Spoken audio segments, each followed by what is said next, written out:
أروى بنت أحمد السليحي ملكة الدولة السليحية في اليمن، وهي أول ملكة في الإسلام، وتلقب بالسيدة الحرة. ولدت السيدة أروى في مدينة جبلة، وأمها رداح بنت الفارع بن موسى السليحي زوجة المكرم أحمد بن علي السليحي ملك اليمن.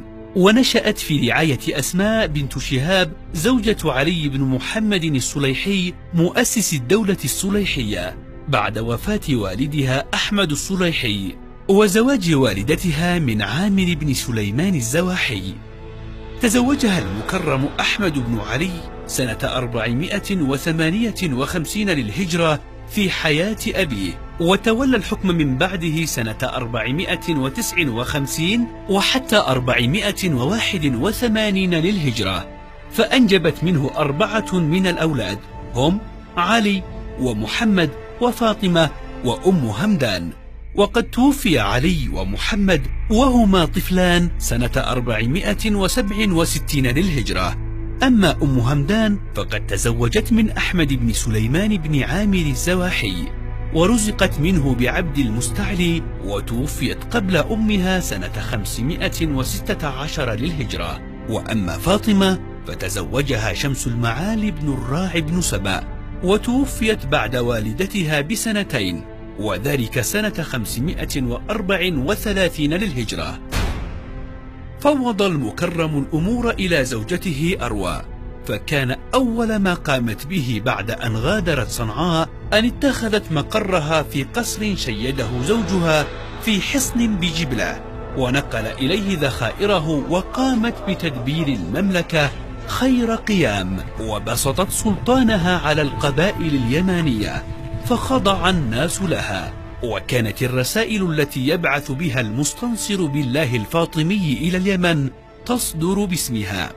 وبعد وفاة زوجها المكرم سنة 481 للهجرة اختلف السليحيون والزواحيون في من يتولى الحكم، وكان زوجها قد أوصى أن تسند أمور الدعوة إلى الأمير المنصور سبأ بن أحمد بن المظفر السليحي الذي طمح إلى الزواج منها، فلم ترضى أروى بهذا الاختيار، واحتكم سبأ إلى المستنصر بالله الفاطمي الذي أمر أروى أن تقبل بسبأ زوجا لها، وإن ظل هذا الزواج صوريا. وظلت أروى تمسك بمقاليد الحكم الفعلية، وترفع إليها الرقاع، ويجتمع عندها الوزراء، ويدعى لها على منابر اليمن، فيخطب أولا للخليفة الفاطمي، ثم لسبأ بن أحمد، ثم للسيدة أروى.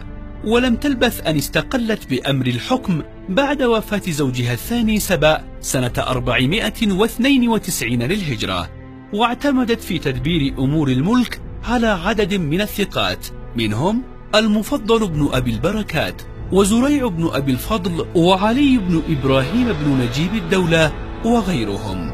وامتدت أيام حكمها بعد ذلك 40 سنة، استطاعت في أثنائها أن تمارس سيادتها على الإمارات اليمنية الصغيرة من دون إخضاعها.